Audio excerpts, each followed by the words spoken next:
Hello DSR public school की तरफ से आप सभी को नमस्कार। और मैं अंशु सर आज क्लास 6 का ग्रामर सब्जेक्ट का फर्स्ट चैप्टर द सेंटेंस को पढ़ाने जा रहा हूँ। तो आप लोग सभी लोग उसे बढ़िया से ध्यान से समझिएगा। तो चलिए हम लोग चैप्टर को शुरू करते हैं। देखिए, लेसन का नाम है द सेंटेंस। तो सेंटेंस क्या होता है? लिखा हुआ है कि an arranged group of words which has a complete और meaningful sense is called a sentence. ठीक है ना? यानी कि a arrange group of words, कोई भी वर्ड्स हो यदि वो अरेंज्ड ग्रुप में हो और विच हैज़ ए कंप्लीट और मीनिंगफुल सेंस, और अरेंज्ड ग्रुप में होने के साथ साथ उसका जो मीनिंग हो वो कंप्लीट हो, उसका कोई अर्थ निकले, तो उसे हम क्या कहते हैं? सेंटेंस कहते हैं। और नीचे भी कुछ दिया गया है कि a sentence should satisfy 3 important components, यानी कि किसी भी एक सेंटेंस को ये 3 चीज़ों को सेटिस्फाई करना चाहिए, साबित करना चाहिए, उसे बताना चाहिए। देखिए, वर्ड्स पहला नंबर में है words should be well arranged in a group. जितने भी वर्ड्स हैं उसको सभी को सुव्यवस्थित ढंग से अपने समूह में रहना है। दूसरा, group of words should make meaningful sense, यानी कि जो भी ग्रुप ऑफ वर्ड्स हैं उनका कोई ना कोई सार्थक अर्थ निकलना चाहिए। और तीसरा, group of words should begin with a capital letter and ends with a proper punctuation mark, यानी कि ग्रुप ऑफ वर्ड्स जो हैं उनको किसी भी कैपिटल लेटर से स्टार्ट होना चाहिए और किसी न किसी पंक्चुएशन मार्क से उसको एंड होना चाहिए। तो देख लेते हैं कि फॉलोइंग जो एग्जाम्पल हैं क्या सेंटेंसेस हो पा रहे हैं। देखिए, we should touch the feet of our parents, यानी कि हमें अपने पेरेंट्स के पैर को टच करना चाहिए, छूना चाहिए, यानी कि प्रणाम करना चाहिए। तो देखिए, word should be well arrange in a group, word यहाँ पर जितना भी है वो वेल अरेंज्ड है। कैसे वेल अरेंज है? तो इसका जब अर्थ निकलेगा तो वेल अरेंज है, तो इसका अर्थ निकल रहा है कि हमें क्या करना चाहिए कि अपने पेरेंट्स के पैर को प्रणाम करना चाहिए, पैर को छूना चाहिए। ठीक है ना? और दूसरा क्या है कि group of word should meaningful sense, ये तो मीनिंगफुल सेंस हो गया और वेल अरेंज्ड भी है। और group of word should begin with a capital letter. देखिए, WEV यहाँ पर कैपिटल है, जस्ट इसके नीचे दिस वाला कैपिटल है, ये भी कैपिटल, ये भी कैपिटल, ये भी कैपिटल।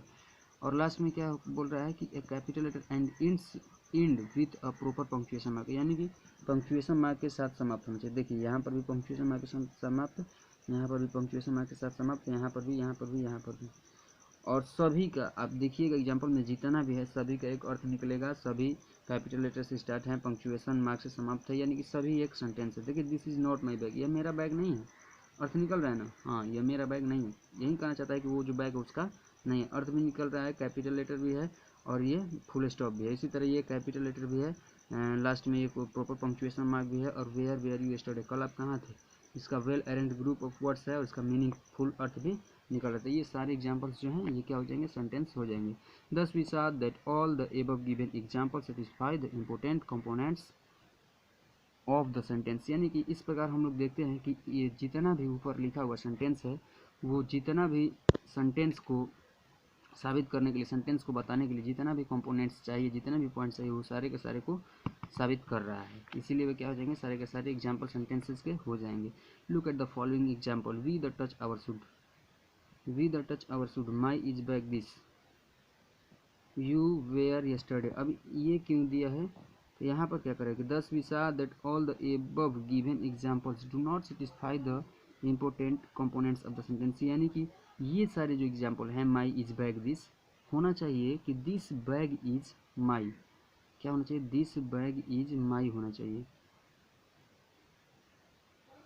नहीं नहीं नहीं, दिस बैग इज माई नहीं होना चाहिए, दिस इज माई बैग होना चाहिए। ठीक है ना? उसी के बाद वेयर यू यस्टरडे, ये होना चाहिए। तो क्या है कि जितने भी वर्ड्स हैं वे ना तो वेल अरेंज्ड है और ना ही ये जो स्टार्ट हो रहे हैं ना ही कैपिटल लेटर से स्टार्ट हो रहे हैं और ना ही इनका जो एंड है वो किसी प्रॉपर पंक्चुएशन मार्क से है। तो इसीलिए जो एबव गिवन एग्जांपल्स हैं सेटिस्फाई नहीं करते हैं important of components of the sentence, sentence के कंपोनेंट को सेटिस्फाई नहीं करते हैं तो ये सारे के सारे सेंटेंस नहीं हो पाएंगे। देखिए पार्ट्स ऑफ सेंटेंस, सेंटेंस के पार्ट यानी कि सेंटेंस को यदि हम टुकड़े में करें तो कितने भागों में हम डिवाइड कर सकते हैं। सेंटेंस हैज टू पार्ट्स, किसी भी सेंटेंस को यदि हम टुकड़े में करेंगे, पार्ट्स में डिवाइड करेंगे तो उसमें दो ही पार्ट होगा। पहला क्या होगा, सब्जेक्ट होगा, और दूसरा क्या होगा, दूसरा होगा प्रेडिकेट, दूसरा होगा प्रेडिकेट। देखिए पहला सब्जेक्ट को हम लोग देखते हैं, द नाउन और pronoun that relates to the state of an action and position is called subject. देखिए सब्जेक्ट के स्थान पर कौन आता है, या तो नाउन आ सकता है या तो प्रोनाउन आ सकता है, ठीक है ना।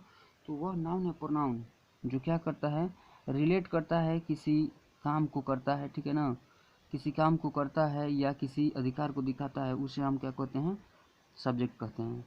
कोई भी नाउन या प्रोनाउन जब किसी काम को करता है या किसी अधिकार को दिखाता है तो हम उसे सब्जेक्ट कहते हैं। जैसे गॉर्ग इज ए गुड बॉय, देखिए सिंपल सा एक रूल है, किसी भी सेंटेंस से सब्जेक्ट को निकालना है आपको तो हु से क्वेश्चन कर लीजिए और व्हाट से क्वेश्चन कर लीजिए, यानी कि हु और व्हाट से जब भी क्वेश्चन कीजिएगा तो जो भी आता है सेंटेंस में वो सब्जेक्ट ही आता है। देखिए गॉर्ग इज ए गुड बॉय, तो who is a good boy, तो आ गया गॉर्ग, गॉर्ग आ गया, तो ये हो गया सेंटेंस का सब्जेक्ट। इसी तरह है notorious students made a noise in the class, यानी कि who made a noise in the class, कौन क्लास में नॉइज करते हैं, तो नोटोरियस स्टूडेंट्स, यानी कि ये सब्जेक्ट हो गया। The hopes of your parents rest on you, तो देखिए यहाँ पर हम क्वेश्चन करेंगे व्हाट रेस्ट ऑन यू, आप पर क्या शेष है, तो यहीं आएगा the hope of your parents, आपके माता पिता की आशाएं आप पर शेष है, आप ही पर बाकी हैं। तो देखिए हु या व्हाट करने से क्या होता है, हु या व्हाट करने से क्वेश्चन का जो यानी सेंटेंस का जो सब्जेक्ट है वो निकलता है, ठीक है ना। तो इसी तरह और यही बात यहाँ पर लिखा हुआ है कि in the above sentences all the highlighted parts are subject as they satisfy the question who और व्हाट, यानी कि जितने भी एबव हाईलाइटेड पार्ट्स हैं सेंटेंस के वे सारे के सारे सब्जेक्ट हैं। क्यों, क्योंकि वे क्वेश्चंस हु और व्हाट को सेटिस्फाई करते हैं, यानी कि जब भी हम क्वेश्चन पूछते हैं तो वो सारे के सारे क्वेश्चंस को क्या करते हैं, सेटिस्फाई करते हैं, तो ये क्या हो जाएंगे, सारे के सारे सब्जेक्ट हो जाएंगे। देखिए दूसरा नंबर पर प्रेडिकेट क्या होता है, the rest part of the sentence except the subject that provides the information about subject is called predicate, यानी कि किसी भी सेंटेंस में जब हम हु या व्हाट से क्वेश्चन करेंगे तो क्या निकलता है, सब्जेक्ट निकलता है। तो हु या व्हाट से क्वेश्चन करके सब्जेक्ट को निकाल दें और जो भी सब्जेक्ट के अलावा बचा उसे हम क्या कहते हैं, प्रेडिकेट कहते हैं। और प्रेडिकेट क्या कहता है, क्या बताता है सेंटेंस में, तो प्रेडिकेट ये बताता है सेंटेंस में कि सब्जेक्ट क्या कर रहा है और सब्जेक्ट के विषय में कुछ इन्फॉर्मेशन बताता है, सब्जेक्ट के विषय में कुछ सूचनाएं बताता है कि सब्जेक्ट क्या कर रहा है, सब्जेक्ट क्या है, यानी कि कुछ एडिशनल इन्फॉर्मेशन सब्जेक्ट के बारे में देता है। जैसे पहला है the personal secretary has sent email to the company. अब देखिए पहले तो हम इसका पहले सब्जेक्ट निकाल लेते हैं कि द पर्सनल सेक्रेटरी हैज से sent email to the company है पूरा सेंटेंस, तो who has sent email to the company, तो होगा द पर्सनल सेक्रेटरी, इसी ने भेजा है ना ईमेल कंपनी को, तो द पर्सनल सेक्रेटरी सब्जेक्ट हो जाएगा। तो अब हम क्या करेंगे, इसको छोड़ देंगे, इसको यहाँ से बंद कर लेंगे, तो क्या बचा, has sent email to the company, और पूरा का पूरा क्या हो जाएगा, पूरा का पूरा क्या हो जाएगा, ये प्रेडिकेट हो जाएगा। और ये क्या कर रहा है कि द पर्सनल सेक्रेटरी, यानी कि द पर्सनल सेक्रेटरी सब्जेक्ट है और जो सब्जेक्ट ने किया है हैज सेंट ईमेल, सब्जेक्ट क्या किया है कि has sent email to the company, subject ने सब्जेक्ट यानी द पर्सनल सेक्रेटरी ने कंपनी को भेजा है क्या, सेंट ईमेल, ईमेल भेजा है। तो जो भी प्रेडिकेट क्या करता है कि जो भी सब्जेक्ट करता है या सब्जेक्ट के बारे में कुछ भी इंफॉर्मेशन होता है वो उसमें जोड़ता है, बताता है। और प्रेडिकेट क्या होता है कि सब्जेक्ट को छोड़कर किसी भी सेंटेंस का बचे हुए पार्ट प्रेडिकेट कहलाता है। An old man leaning on his stick fell down, देखिए हु फेल डाउन, यहाँ पर हम क्वेश्चन करेंगे हु फेल डाउन, कौन गिरा, तो आप लोग कहेंगे an old man leaning on his stick, एक बूढ़ा आदमी जो अपने स्टिक पर झुका हुआ था वहीं गिर गया।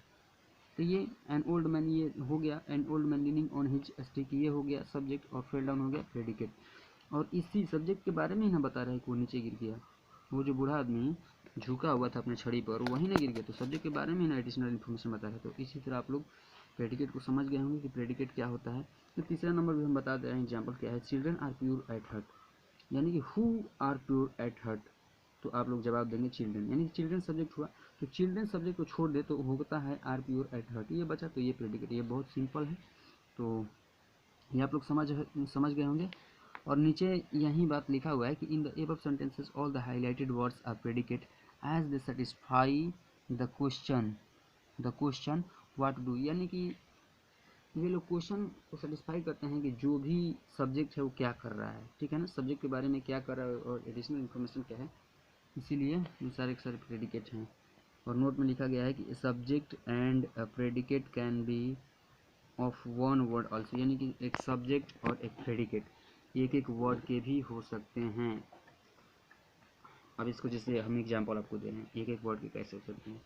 जैसे आपको मैंने बोला राम गोज, राम जाता है, तो राम क्या हो गया, राम क्या हो गया, सब्जेक्ट हो, कौन जाता है, राम जाता है, तो राम सब्जेक्ट हो गया, और गोज क्या हो गया, जो बचा उसको छोड़कर प्रेडिकेट हो गया, तो राम भी एक वर्ड का है, गोज भी एक वर्ड का है।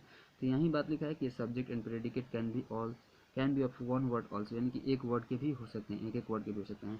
यूनिट्स ऑफ ए सेंटेंस, अब किसी भी सेंटेंस की इकाई क्या होती है, वो किन छोटे छोटे घटकों से मिलकर बन सकता है, ठीक है। देखते हैं सेंटेंस किन चीज़ छोटे छोटी चीज़ों से मिलकर तैयार हो सकता है। ए सेंटेंस हैज़ 3 यूनिट्स, किसी भी सेंटेंस के